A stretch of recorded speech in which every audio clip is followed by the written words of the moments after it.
ကြီးကြပ်ရေးမှူးကကျမ်းပြင်ပေါ်တွင်ပုံတပုံတင်လိုက်ပြီးရေဘူးထဲမှရေများကိုလောင်းချရင်းဟေ့အညစ်အကြေးရှင်းတဲ့တန်ရှင်းရေးမှမြန်လုပ်ဒီနေရာကိုတန်ရှင်းရေးလုပ်တော့မဟုတ်ရင်နှစ်လက်တွေခြေထောက်တွေကိုငါရိုက်ချိုးပစ်မယ်ဟုပြောလိုက်သည်တန်ရှင်းရေးဝန်ထမ်းကကြီးကြပ်ရေးမှူးရေမလောင်းပါနဲ့တော့ဒီလိုပဲဆက်လုပ်နေရင်ကျမ်းပြင်ကဘယ်တော့မှအချောက်တော့မှာမဟုတ်ဘူးဟုပြော၏ကြီးကြပ်ရေးမှူးကငါဂရုမစိုက်ဘူးနင့်ကိုတခုပြောပြမယ်ဥက္ကဋ္ဌကခဏနေရင်ဒီကိုရောက်လာတော့မှဒီနေရာကိုတေချတန်ရှင်းရေးမလုပ်ရင်နေအလုပ်ပြုတ်လိုက်မယ်ဟုပြန်ပြောလိုက်သည်ထို့နောက်သူမသည်ရေတပုံးလုံးကိုတန်ရှင်းရေးဝန်ထမ်းပေါ်သို့လောင်းချလိုက်ပြီးကျေနပ်စွာပြုံးလိုက်သည်ထိုစဉ်မှာပင်အထက်လူကြီးရောက်ရှိလာပြီးမင်းတို့ဘာလုပ်နေကြတာလဲဟုမေးလိုက်သည်ကြီးကြပ်ရေးမှူးသည်အထက်လူကြီးကိုမြင်လိုက်ရသဖြင့်အံ့အားသင့်သွားသည်အထက်လူကြီးကမင်းကလေးကျေးဇူးပြုပြီးထပါဟုပြောသဖြင့်တန်ရှင်းရေးဝန်ထမ်းထွက်လိုက်သည်ကြီးကြပ်ရေးမှူးကတထေးဒီမျိုးသမီးငယ်ကတိတ်ရိုင်းတာပဲကျမကသူ့ကိုအလုပ်လုပ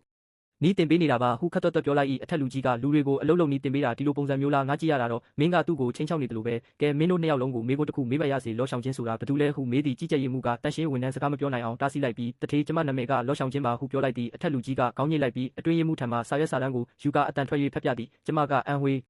ပြည်နယ်ဟန်ကျိုးမြို့ကပါတဆင်းဟွာတက္ကသိုလ်နဲ့ပီကင်းတက္ကသိုလ်တို့ရဲ့ဒီဇိုင်းဌာနကနေဘွဲရခဲ့ပါတယ်ဒီနှစ်မှာအသက်25နှစ်ရှိပါပြီကြီးကြပ်ရေးမှူးကပြုံးလိုက်ပြီးဟုတ်ပါတယ်တထေးအဲ့ဒါကျမပါပဲဟုပြောသည်အထက်လူကြီးကသူမကိုကြည့်ကငါတော့ဒီလိုမထင်ဘူးမင်းကအသက်30နဲ့ပိုတူတယ်ဟုပြောလိုက်ရကြီးကြပ်ရေးမှူးကတထေးကဒီလိုပြောမယ်ဆိုရင်ကျမထင်တာတော့တထေးလဲရုပ်ကနည်းနည်းပိုရင့်နေတယ်လို့ပဲဟုပြန်ပြောသည်အထက်လူကြီးကတန်ရှင်းရေးဝန်ထမ်းဘက်သို့လှည့်ကမင်းကလေးမင်းရဲ့ကိုရေးရစဝင်ကိုငါစစ်ဆေးပြီးမင်းရဲ့နာမည်ကလည်းလော့ရှောင်ချင်းပဲမင်းတို့နှစ်ယောက်လုံးကတနေရာတဲကလာပြီးတကြောင်နဲ့တက်ခဲ့ကြတယ်မွေးတက်တွင်းနှစ်လရဲ့အတိအကျလဲတူနေကြတယ်ဒီလိုတိုက်ဆိုင်မှုမျိုးတကယ်ရှိနိုင်မှာမလားဟုပြောသည်ကြီးကြပ်ရေးမှူးကရေမောလိုက်ပြီးသူထေးရဲ့ကျမတို့ကုမ္ပဏီကဝန်ထမ်းပေါင်းတန်းချီရှိတဲ့ကုမ္ပဏီကြီးပါလူနှစ်ယောက်နာမည်မျိုးရိုးနဲ့ပညာအရေးချင်းတူနေတာတဘာဝမကြဘူးလားဒါအပြင်ကျမကဒီဇိုင်းဌာနရဲ့ခေါင်းဆောင်ပါဒီယာဒူးကတခုတည်းရှာတိတာပါနောက်ပြီးကျမရဲ့ဝမ်းကွဲအကူကဒီကုမ္ပဏီရဲ့စက်ရုံမန်နေဂျာလေးဟုပြော၏အထက်လူကြီးကဟော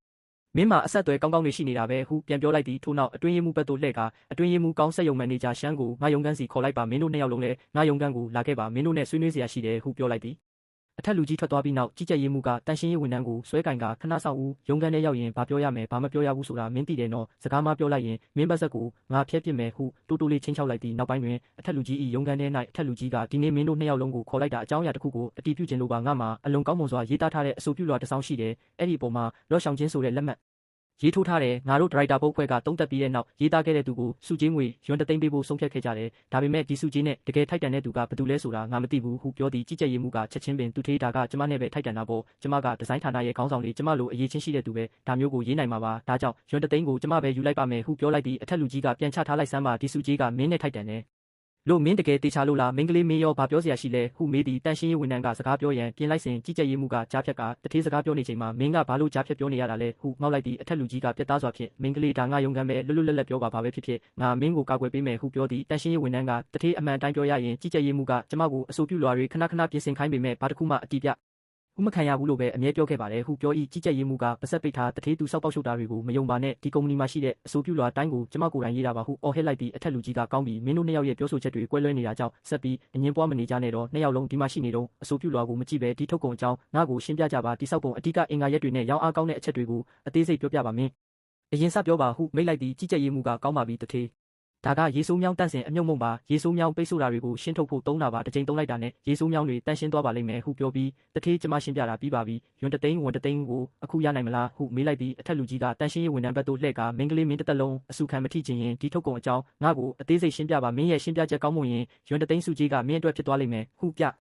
ြတော့ဒီတေချာစွာနားထောင်ပြီးနောက်အထက်လူကြီးကပြုံးလိုက်ပြီးမင်းတိတ်တော်အောင်ရှင်းပြသွားတာပဲအခုတော့ဒီအဆိုပြုလွှာကိုမင်းရေးခဲ့တာလို့ငါတကယ်ယုံကြည်သွားပြီးဒီမှာမင်းရဲ့ရွံတသိန်းစုကြီးယူလိုက်ပါဒါအပြင်မင်းတန်ရှင်းရေးဝန်ထမ်းဖြစ်ဆက်လုပ်เสียမလို့တော့ဘူးမနေ့ဖြန်ကစပြီးမင်းကကြီးကြပ်ရေးမှုလို့ရဲ့နေရာမှာအစားထိုးဝင်ရောက်ရမယ်ဟုပြောလိုက်ပြီးထိုးစင်မှာပင်စက်ရုံမန်နေဂျာဝင်လာပြီးတထေးပါတွေဖြစ်လို့လဲဟုမေးသည့်အထက်လူကြီးကမင်းဝမ်းကွဲညီမကိုခေါ်ပြီးကုမ္ပဏီကနေချက်ချအင်းထွက်သွားပါတော့မိတ်ဆွေတို့ရောသူမဒီခွင့်ရေးနဲ့ထိုက်တန်တယ်လို့ထင်ပါသလားထင်နေဆိုရင် like နဲ့ subscribe လုပ်ဖို့မမေ့ပါနဲ့နော်ဟုပြန်လဲတုံ့ပြန်လိုက်သည်